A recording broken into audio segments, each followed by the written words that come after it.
네, 우리가 누구든지 이 땅을 살아가면서 한 가지 소망하는 것이 있다면요, 이 고통이 전혀 없는 세상에서 행복하게 사는 것이라고 생각을 합니다. 그러나 이런 소망을 완전히 성취하는 사람은 한 사람도 없겠죠. 때로는 질병 때문에 고통을 당하기도 하고, 때로는 경제적인 불평 때문에 어려움을 당하기도 합니다. 때로는 막혀서 잘 풀리지 않는 인간관계 문제 때문에 심적인 스트레스를 받으면서 살아갈 때도 있습니다. 이외에도 내 뜻대로 움직이지 않는 환경으로 인해서 마음의 고통을 당하기도 합니다. 한마디로 말해서 우리는 어려움 가운데서 고통을 겪으면서 이 땅에서 살아갑니다. 특별히 자기 자신에 대해서 자존심이 낮은 사람이거나 또는 이 세상에 대해서 비관적인 그런 마음을 가지고 있는 사람은 똑같은 어려움을 당하더라도 다른 사람에 비해서 느끼는 심적인 고통의 수위가 훨씬 더 높다고 생각을 합니다. 자존심이 자존감이 낮으니까 또 세상에 대해서 비관적인 마음을 갖고 있으니까 더 크게 어려움을 느낀다는 것이죠. 특히 사람은 누구나 자기가 당하는 고통이 가장 큰 고통이라고 생각을 합니다. 다른 사람도 고통을 당하고 있고 그렇지만 그 사람의 고통보다는 내가 당하고 있는 고통이 더 클 거라고 생각하는 거죠. 그래서 다른 사람이 나의 고통을 알아주지 않는다고 서운해하기도 합니다. 그런데 우리가 당하는 이러한 고통은 예수님께서 당하셨던 이 고통에 비교하면 비교가 되지 않습니다. 아무것도 아닙니다. 역사가들은 거의 이구동성으로 이렇게 말합니다. 인류 역사상 가장 큰 고통을 당했던 사람이 누구인가? 바로 예수 그리스도이다. 이렇게 말을 합니다. 오늘은 고난주간을 맞이하는 첫 날인데 이 고난주간을 맞이해서 우리가 신앙의 대상으로 삼고 있는 예수님께서 어떠한 고난을 당하셨는지 그것을 성경적으로 살펴볼 필요가 있습니다. 왜 주님께서 고난을 당하셨는지 우리가 말씀을 통해서 깨달음으로 인해서 하나님께서 우리에게 주고자 하시는 귀한 진리가 우리 마음에 새겨지기를 원합니다. 성경을 보면은 예수님께서 이 고난을 당하신 것을 우리가 알게 되는데 이것을 크게 5가지로 정리할 수 있습니다. 예수님의 순환이 5가지 범주로 정리가 되는데 첫째는 뭐냐면은 가룟 유다의 배신과 베드로의 부인 등 자기 제자들로부터 당한 배신에서 온 심적인 고통이었습니다. 자기가 믿었던 제자들에게 배신을 당하는, 부인을 당하는 그런 고통을 주님께서 겪으신 것이죠. 가룟 유다는 주님에게 실망을 한 것 같아요. 그래서 은 30냥에 자기 스승을 팔아넘겼습니다.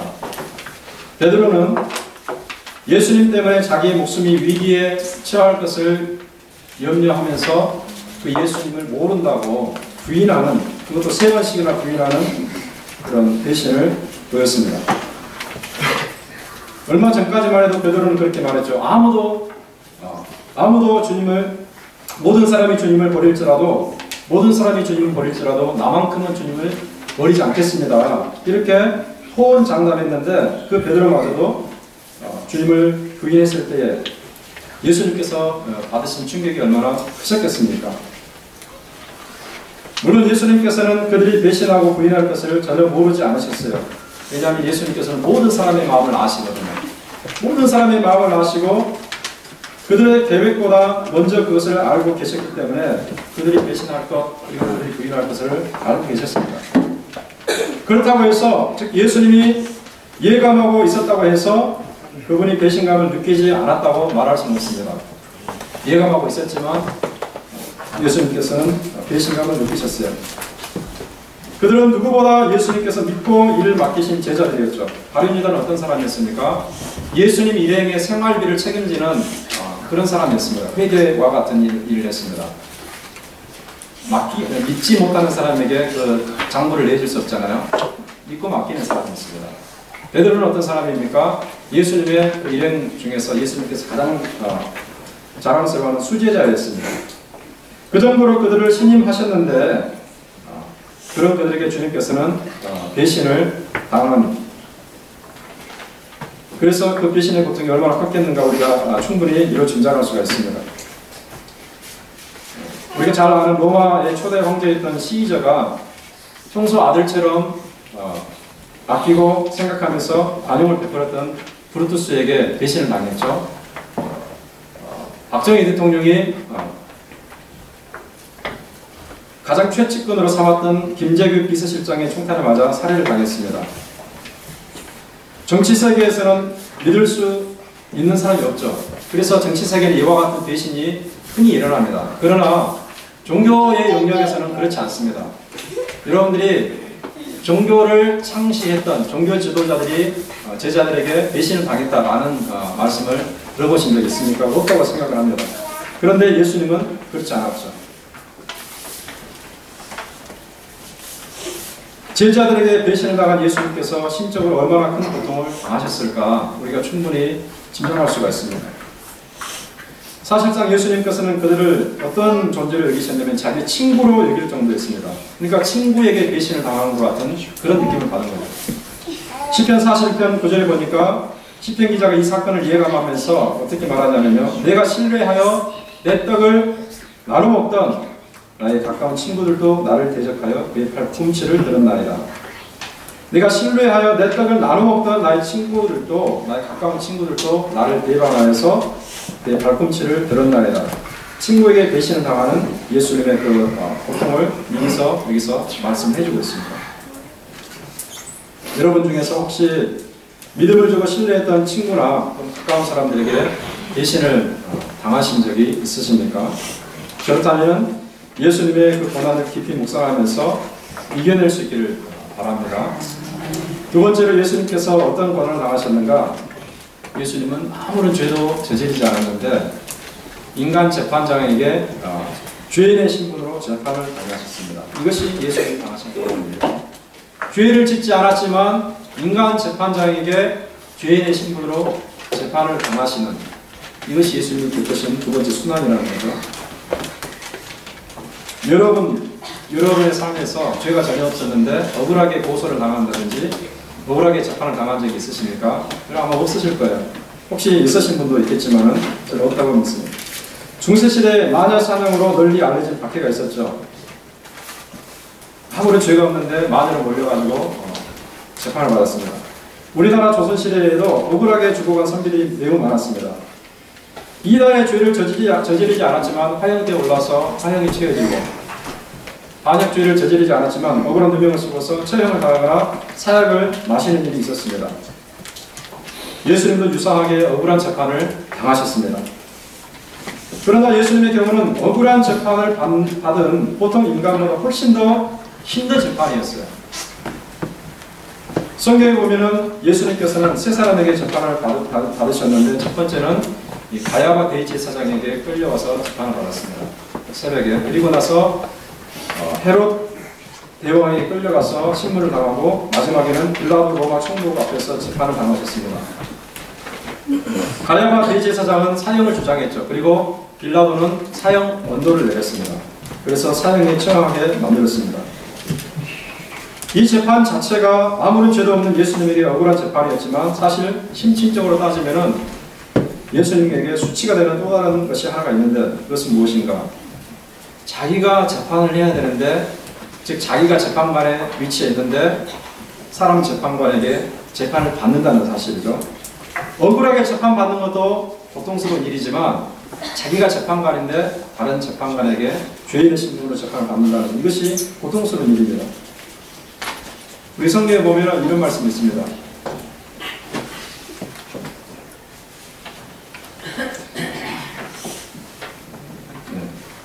내가 너에게 이르노니 이후에 인자가 권능의 우편에 앉아있는 것과 하늘 구름을 타고 오는 것을 너희가 보리라.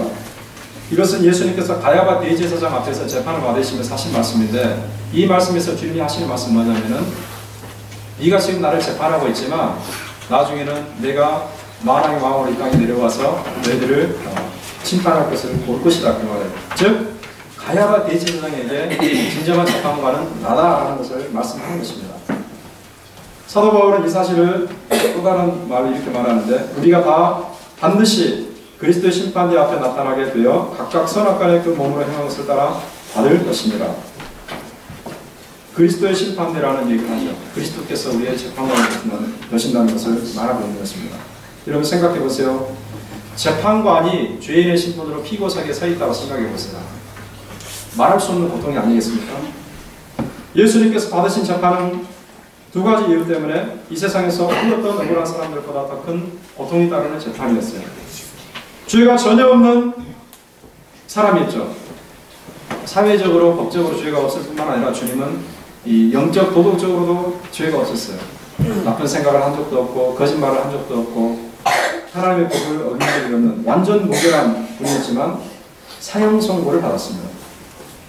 또 예수님은 모든 인류를 심판하게 되실 진정한 재판관이신데 인간 재판관에게 재판을 당하셨어요. 피고석에 서야 됐어요. 이것이 고난주간에 우리가 생각해 보아야 될 예수님의 수단의 두 번째 측면이 되는 것입니다.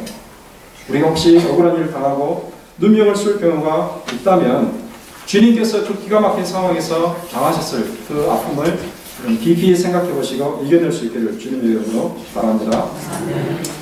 세 번째로 주님께서 받으신 수단이 무엇인가? 그것은요, 자기를 환호하는 백성들의 야유와 조롱을 받는 그런 고통이었습니다. 우리가 마태복음 21장 1절에서 11절에 보면은 예수님께서 십자가에 달리시기 일주일 전에 예루살렘에 올라온 사건이 기록이 되어 있습니다. 예수님께서 일주일 전에 예루살렘에 올라오셨는데 그때에 어떠한 일이 있었는가? 수많은 인파가 몰렸습니다. 수많은 인파가 몰려서 주님을 환호하면서 주님의 이름을 부르면서 길에다 옷을 펴고 종려나무 가지를 이렇게 펼치면서 왕에 걸맞는 대접을 했습니다. 그때 예수님의 인기는 절정에 달했죠. 보통 사람 같으면 그때 이런 행복감을 느꼈을 거예요. 이런 생각해보면 마치 루치아노 파바로치라든지 마이클 잭슨 같은 유명한 가수들이 큰 무대에서 수많은 사람이 자기 이름을 환호하면서 열광하는 그런 무대 위에서 느끼는 행복감이 어떤 것일까? 저나 여러분들이 그런 처지에 없었기 때문에 잘 모를 것 같아요. 그러나 그런 사람들은 수없이 많은 그런 청중 앞에서 정말 날아갈 것 같은 그런 행복감을 느낄 거라고 생각해요. 마치 예수님께서 보통 사람 같았으면 그런 행복감을 느끼지 않았겠는가 이런 생각을 합니다. 인간으로 태어나서 그런 상황에 처해 본다면 얼마나 좋을까 그런 생각을 해봅니다. 그런데 그 환호와 열광이 영원했던 것일까? 그렇지 않습니다. 주님을 찬양하면서 주님을 환영하면서 그렇게 열렬히 외쳐댔던 그 사람들이 불과 일주일 만에 불과 7일이 지나기 전에 주님에 대해서 야유와 조롱과 맹대를 돌렸습니다. 그 열렬한 환호가 싸늘한 조롱으로 바뀌고 만 것입니다. 어떤 상황입니까? 빌라도 총독이 예수님을 재판하죠. 그때에 빌라도가 수많은 사람 앞에서 죄인 두 사람을 내세웁니다. 한 사람은 예수님이었고 한 사람은 바라바였습니다. 바라바는 어떤 사람이냐면요, 강도와 살인과 밀란을 일으킨 흉악한 죄인이었습니다. 그냥 십자가에 처형해도 시원하지 않을 그런 사람이었어요. 그러나 예수님에 대해서는 빌라도가 아무리 추궁을 해도 죄가 없어요. 죄를 발견할 수가 없어요. 그래서 빌라도는 내가 예수님을 살려야 되겠다 이런 생각을 했습니다. 내가 공정하게 재판을 해봤는데 이 사람에게 죄를 발견할 수 없으니 이 사람을 살려야 되겠다. 그리고 방법이 있었습니다. 무엇이냐면은 그때가 6월절이었습니다. 6월절에는 유대의 관습에 따라서 죄인 한 사람을 풀어줄 수 있는 그런 관습이 있었습니다. 죄인 한 사람을 사람들의 요청대로 풀어줄 수 있는 관행이 있었어요. 그래서 빌라도가 바라바와 예수님을 앞에 세우고 사람들에게 물어봤죠. 누구를 풀어주면 좋겠습니까? 사람들이 뭐라고 얘기했습니까? 바라바입니다. 바라바를 선택했어요.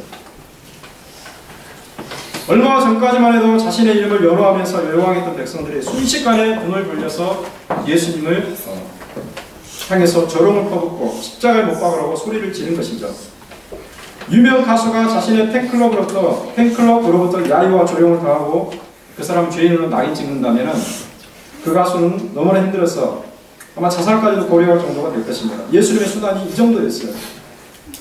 우리가 예수님이 당하신 그런 야유와 조롱과 맹대와 비웃음을 생각한다면 혹 우리가 어떤 사람에게 따돌림을 당한다거나 혹 우리가 어떤 사람에게 조롱을 당한다 할지라도 주님께서 우리를 위해서 당하신 그 어려움을 생각하면서 이겨낼 수 있지 않을까 이런 생각을 합니다. 여러분 그런 상황에서 주님을 기억할 수 있기를 주님의 이름으로 축원합니다. 네 번째로 예수님께서는 어떤 순환을 당하셨는가? 십자가에 처형되는 십자가 처형의 고난을 당하셨습니다. 이것은 말로 형용하기 힘든 고통이었습니다. 이 예수님께서 재판을 당하신 다음에 채찍에 맞으셨습니다.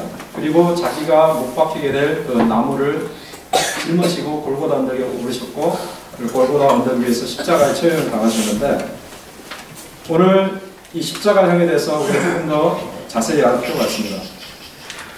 십자가 형벌은 눈뜨고는 볼 수 없는 잔혹한 형벌이었습니다.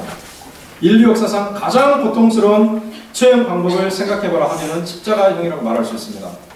우리가 역사책을 들여다보면은 인간을 처형하면서 채택했다는 그런 고문수단들이 많이 있는데, 정말 그 눈을 뜨고는 볼 수 없는 그런 고문수단들도 많이 있습니다. 그러나 여러 가지 형벌 중에서 십자가 형벌만큼 그런 잔인하고 참혹하고 고통스러운 형벌은 없었다고 얘기를 합니다. 죄인을 육체적으로 도저히 견딜 수 없는 고통과 더불어 엄청난 수치 속에서 죽어가게 하는 형벌이 바로 십자가 형벌이었습니다. 원래 고대 페르시아에서 이것이 개발이 됐는데요. 어떤 사람을 죽이려고 했냐면은 국가 반란자, 그리고 휴강무도하게 사람들을 죽인 사람들, 연쇄 살인범 이런 사람들을 처형하기 위해서 십자가형이 개발이 됐는데, 이것이 로마 제국으로 도입이 되었습니다. 그래서 일반화되었는데, 이 형벌이 너무나 잔혹해서 로마 제국에서는 어떤 사람에게만 이것을 시행했냐면은 로마 시민이 아닌 사람들, 로마 제국의 로마 시민들 있잖아요. 로마 시민들에게는 적용하지 않고 로마 시민이 아닌 사람들, 그리고 노예나 사회 하류층 가운데서 또는 반란을 주장했던 사람들이나 이런 사람들에게 행하는 형벌로 삼았습니다. 네로 황제 통치 당시에 로마의 정치 사나가였던 세네카라는 사람이 있는데요. 이 사람이 당시 널리 유행하던 십자가형에 대해서 자세하게 기록을 해놓은 기록이 있습니다. 어떻게 기록하냐면요, 이렇게 기록합니다. 단번에 숨을 거두기보다 방울방울 피를 흘리면서 사지가 갈기갈기 찢기며 고통 가운데서 서서히 죽어가는 죄인을 보기를 원하는가? 그러면 십자가를 보라. 저주받은 나무에 묶여 오랜 고통에 시달리고 몰골은 흉악해지고 채찍에 맞아 터진 피부가 부풀어 오르고 고통 가운데서 비명을 지르면서 마지막 숨을 몰아쉬는 사형수를 보기를 원하는가? 그렇다면 십자가를 보라. 십자가는 이렇게 참혹했습니다. 죄인이 십자가에 못 박히기 전에 두 가지 과정을 거쳤는데요. 첫째 과정은 채찍에 맞는 일입니다. 우리가 마태복음 27장 26절, 그리고 마가복음 15장 15절, 요한복음 19장 1절에 보면은 이 빌라도 총독이 예수님을 채찍질했다라는 간단한 표현이 나옵니다. 사람들이 자꾸 이렇게 예수님을 죽이라고 그러니까 빌라도가 채찍질해서 놓겠다는 얘기를 하면서 채찍질했다라는 그 말이 나오는데, 그래서 이것이 큰 형벌이 아닐 거라고 생각하는데요. 굉장히 큰 형벌이었습니다. 단순히 그냥 가죽 채찍으로 한두 번 때리는 정도가 아니라 가죽으로 된 채찍이 있는데 그 가닥이 무려 39가닥이라고 해요. 끝에 가닥이 39가닥으로 나눠져 있는데요. 이 가닥마다 동물의 뼈라든지, 그다음 동물의 이빨이라든지, 그다음에 쇠조각 등을 박아놨대요. 무겁고 날카로운 뼈라든지 이빨이라든지 쇠조각을 박아놔가지고 죄인의 옷을 다 벗깁니다. 옷을 다 벗겨가지고 죄인을 치게 되는데, 칠 때에 등, 그 다음에 허리, 엉덩이, 배, 정강이 다 후려칩니다. 그러면은 어떻게 되냐면 사람의 몸이 피부가 떨어져 나옵니다. 그리고 힘줄이 상하게 되고 심지어는 뼈도 이렇게 상하게 되는, 또 심한 경우는 창자도 터지는 경우가 있다고 얘기를 합니다. 3세기 역사가 있던 유세비우스가 이렇게 얘기를 하는데요. 채찍에 맞은 어떤 죄인은 정맥이 밖으로 드러났고 근육과 근골과 창자 일부가 노출되기도 했다, 이렇게 말합니다. 그래서 십자가형을 받기도 전에 채찍으로 죽은 그런 경우도 있다고 합니다. 너무나 피를 많이 흘리고 신경이 끊어지니까 죽게 되는 거예요. 예수님께서 그렇게 참혹하게 맞는 그런 상태에서 자기가 직접 못 박히게 될 엄청나게 무겁고 큰 이 나무 기둥을 지고서 골고다 언덕으로 올라갑니다. 여러분들이 패션 오브 크라이스트라는 그런 영화를 통해서 보셨을 수도 있어요. 요즘에 또 선 오브 갓이라는 그 영화를 하게 되는데 여러분 보실 수가 있습니다. 그 나무 기둥을 내고서 올라가시게 되는데 그때의 몸 상태가 어떠한가? 지금 너무나 피를 많이 흘렸기 때문에 채찍에 맞아서 피를 많이 흘리고 신경이 끊어져 있는 상태이기 때문에 피가 부족하고 몸에는 힘이 없습니다. 더군다나 예수님은 그 전날 밤에 기도하고 새벽에 붙잡혔기 때문에 잠도 못 잤어요. 기도하고 붙잡히고 재판을 받았기 때문에 잠도 못 주무시고 밥도 못 먹으셨어요. 그래서 너무나 피곤한 상태에서 이 골고다 언덕을 제대로 올라가지 못합니다. 올라가다가 쓰러지고 올라가다 쓰러지고, 보통 사람이 무거운 나무를 지고 올라가면은 제대로 걷지 못하는데 주님은 너무나 지금 쇠약한 상태에서 계속해서 쓰러졌습니다. 그래서 예수님께서 그 올라가셨던 그 골고다 언덕을 향해서 사람들이 뭐라고 얘기를 했냐면요, 그 길은 슬픔의 길이다. 그래서 라틴어로 비아 도로로사다 이렇게 말했습니다. 비아 도로로사, 슬픔의 길이다. 예수님이 도저히 그것을 지고 갈 수 없으니까 옆에 있던 로마 군병이 옆에 지나가던 누굽니까? 구레네 사람 시몬을 지명해가지고 대신 지고 올라가게 만들었어요. 그런 다음에 예수님께서 골고다 언덕에 올라갔을 때에 그 언덕에서 군인들이 예수님을 눕혀가지고 그가 지고 왔던 그 가로목에 예수님을 눕히고 못을 박습니다. 어떻게 못을 박는가? 15cm나 되는 대못으로 여기를 박습니다. 왜 여기를 박냐면은 손바닥을 박을 경우에는 찢어져 가지고 떨어진다고 합니다. 그래서 찢어지지 않도록 뼈가 지나는 것에 못을 박습니다. 15cm나 못을 박아서 고통을 가하는데, 그것이 얼마나 큰 고통이냐면요, 이건 의학자들이 하는 말인데 여기에는 중추신경이 지나간다고 해요. 그래서 여기에 못을 박을 때에 그 고통이 얼마나 크냐, 보통 사람이 만약에 그 벤치로, 큰 벤치로 팔꿈치를 잡아가지고 뒤틀 때 느끼는 그런 고통과 같다라고 얘기를 합니다. 이렇게 못을 박은 다음에 거기에 미리 준비해둔 그 세로 목에 나무를 고정시켜가지고 이제 그 십자가를 이렇게 높이 듭니다. 높이 들면 어떻게 되겠습니까? 달려있는 상태에서 무게가 있으니까, 체중이 있으니까 몸이 처지지 않겠습니까? 처집니다. 더 이상 처지지 않을 상태까지 기다렸다가 군대원들이 이 발목을 잡아가지고 살짝 올립니다. 그러면 어떻게 됩니까? 발목이, 그러니까 무릎이 굽히게 되겠죠. 무릎이 굽혀 있는 상태에서 발목을 붙이고 다시 여기다가 15cm나 되는 거대한 못을 박아 놓습니다. 발목에도 신경이 지나가기 때문에 이것이 파열돼가지고 견딜 수 없는 고통을 느끼는 거예요. 그런 상태에서 주인이 매달려 있게 되면요, 12분이나 13분 만에 죽게 됩니다. 이것은 어떻게 해서 알게 된 거냐면은, 현대인들이 실험을 해봤어요. 십자가에서 어떻게 죽어가는가, 사람이. 이게 못을 박지는 않고 이렇게 밧줄로 묶고 이렇게 십자가상에서 이렇게 실험을 했는데, 왜 12분이나 13분 만에 죽게 됐냐면요, 이런 상태에 있으면은 이 횡격막에 고통이 가해지면서 숨을 쉬기가 어렵게 됩니다. 숨을 우리는 들이쉬고 내쉬고 들이쉬고 내쉬잖아요. 그런데 십자가에 오랫동안 달려있게 되면 몸이 처진 상태에서 어떻게 숨이 쉬게 되냐면, 들이쉬는 숨을 쉴 수 있습니다. 그러나 내쉬는 숨을 쉬기 어렵게 됩니다. 실제 구성 그렇게 됩니다. 그래서 12분 만에 죽게 되는데, 이 사람들이 죽지 않기 위해서 본능적으로 어떻게 하겠습니까? 숨을 내쉬어야 되겠잖아요.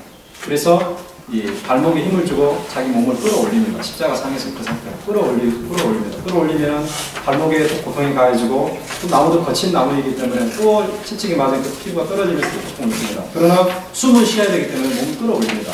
다시 숨을 쉽니다. 그러나 다시 자기 몸을 지탱하기 너무 힘들어 다시 또 축 처집니다. 그러다 또 숨이 쉬기 힘들면 또 몸을 끌어올립니다. 이렇게 하면서 반복하다가 체력은 고갈되고 몸의 체력은 다 빠져나가고 숨이 끊어진 그런 죽임을 당하게 되는 것입니다. 예수님께서 그렇게 죽으셨어요. 몇 시간 매달려 있었는가? 6시간 동안 매달려 있었어요. 아침 9시에 십자가 달리시고 오후 3시에 주님께서 운명하셨습니다. 매달려 있는 동안에 예수님께서 그 체액을 다 쏟으셨어요. 물과 피가 다 쏟아졌다고 얘기했습니다. 기운이 다 소진했습니다. 그렇게 온몸으로 고통을 당해내셨습니다. 여러분, 신앙생활 하시면서 견디기 힘든 고통이 있으십니까? 물론 우리가 인간이기 때문에 이것은 도저히 내가 견딜 수 없습니다 라고 생각할 수 있을 수도 있어요. 그럴 때마다 여러분, 주님을 생각하세요. 우리를 위해서, 우리를 대신해서 고난당하신 주님을 생각하세요. 십자가를 볼 때마다 무지한 고통을 당하심으로써 우리를 건져내신 주님을 생각하시기 바랍니다. 그러면 우리가 이기지 못할 어려움이 어디 있겠습니까? 마지막으로 주님은 어떤 수단을 당하셨냐면, 이 모든 고통 외에도 아버지 하나님과의 관계가 끊어지는 아버지 하나님으로부터 외면을 당하는, 버림을 당하는 고통을 당하셨습니다. 예수님께서 십자가에서 못 박혀 계실 때에 7마디를 하셨어요. 7마디를 하셨는데 그 중에 한마디가 뭐냐면은 엘리 엘리 라마 사박다니 이런 말 합니다. 마태복음 27장 46절에 기록이 되어 있죠. 엘리 엘리 라마 사박다니, 이것은 당시 예수님이 사용하셨던 아람어를 그대로 기록한 것입니다. 그래서 밑에 해석을 달아놨는데 무슨 뜻인가? 나의 하나님 어찌하여 나를 버리셨나이까? 아버지의 하나님에 대한 외침입니다. 이 고통의 참 독백을 보면은 예수님께서는 이 세상의 모든 것으로부터 버림을 당하셨을 뿐만 아니라 자기 아버지 하나님께 버림을 당했다는 것을 알 수가 있습니다.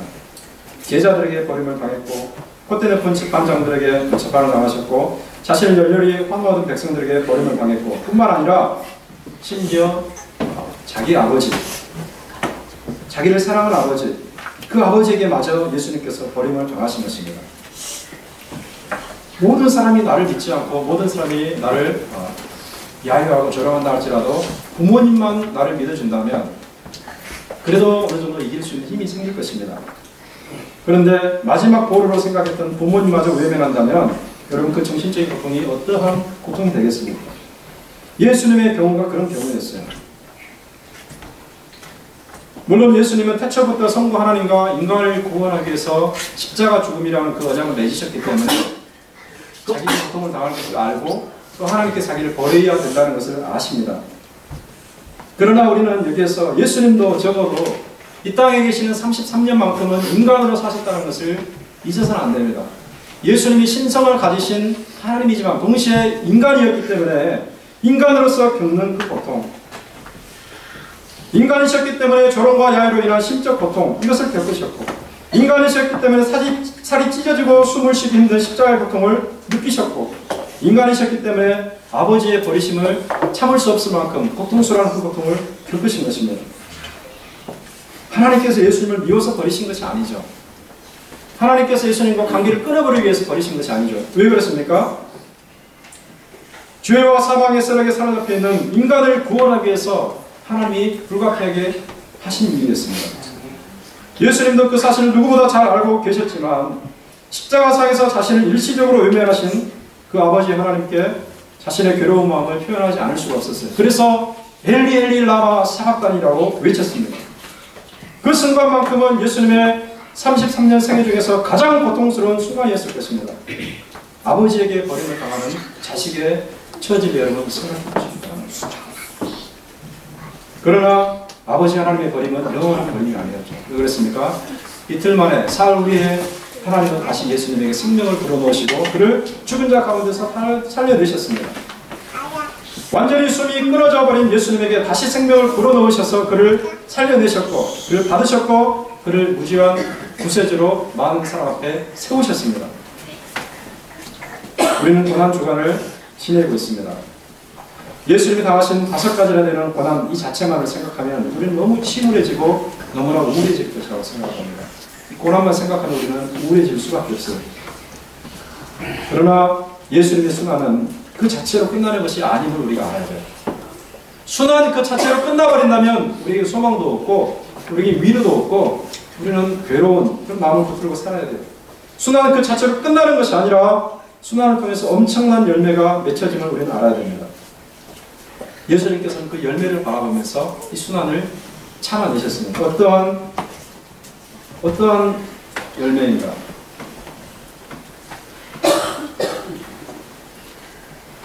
제가 잘못된 것 같아요. 다시 한번 켜주시기 바랍니다.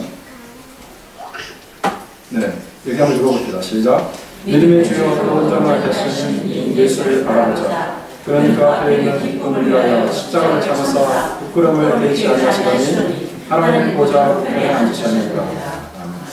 주님께서 십자가에 달려 계실 때에 어떻게 십자가의 고통을 이겼는가 이것을 말합니다. 그 앞에 있는 기쁨을 바라보았기 때문이다. 그 앞에 있는 기쁨을 바라보았기 때문이다. 이것이 무엇인가? 2가지로 우리가 해석할 수 있어요. 하나는요, 우리를 죄와 사망의 세력에서 건져내는, 그래서 하나님의 자녀로 만드시는 그 기쁨입니다. 이것을 바라보았기 때문에 예수님은 십자가를 이길 수 있었는데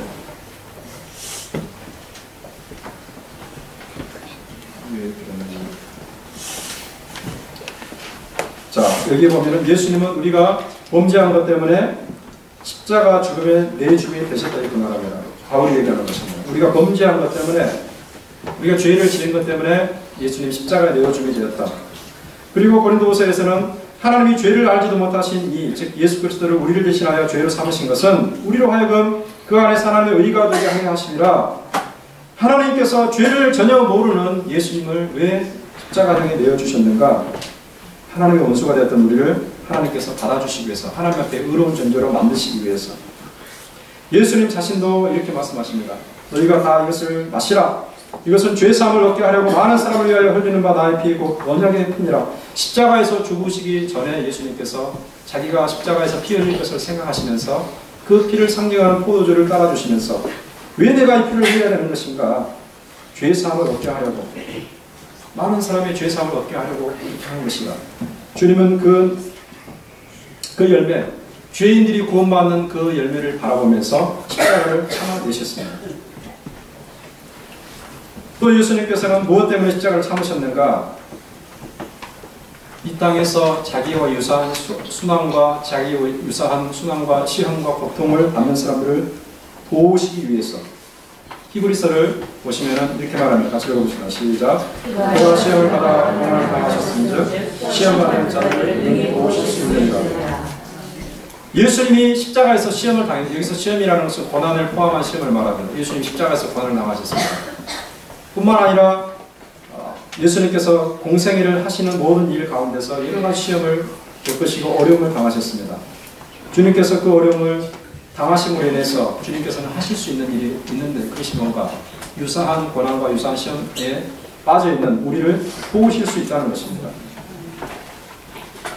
그래서 우리가 어려움과 고난 속에 있을 때에 주님께서 나를 모르실 거라고 생각하면 안 됩니다. 주님께서 나를 도울 수 없다고 생각하면 안 됩니다. 우리가 고난과 어려움과 시험 가운데 처해 있을 때에 나보다 훨씬 더 큰 시험, 나보다 훨씬 더 큰 어려움과 고난을 겪으신 그 주님께 아뢰고, 주님 내가 이런 상황에 처해 있습니다. 주님 나를 도와주시옵소서 하면은 주님께서 그 스스로 그것을 당하셨기 때문에 우리를 도우실 수가 있는 것입니다. 이 고난주간을 생각하시면서 왜 죄가 없는 예수님께서 버림을 당하시고 고난을 당하시고 십자가 죽으셨는지를 생각하시고, 나를 위해서 나를 대신해서 그 고통 가운데 어려움을 당하신 예수님께 감사하는 가운데, 예수님께서 나를 도우시다는 그런 믿음 가운데서 믿음으로 살아갈 수 있는 저와 여러분 되시길 주님의 이름으로 축원합니다.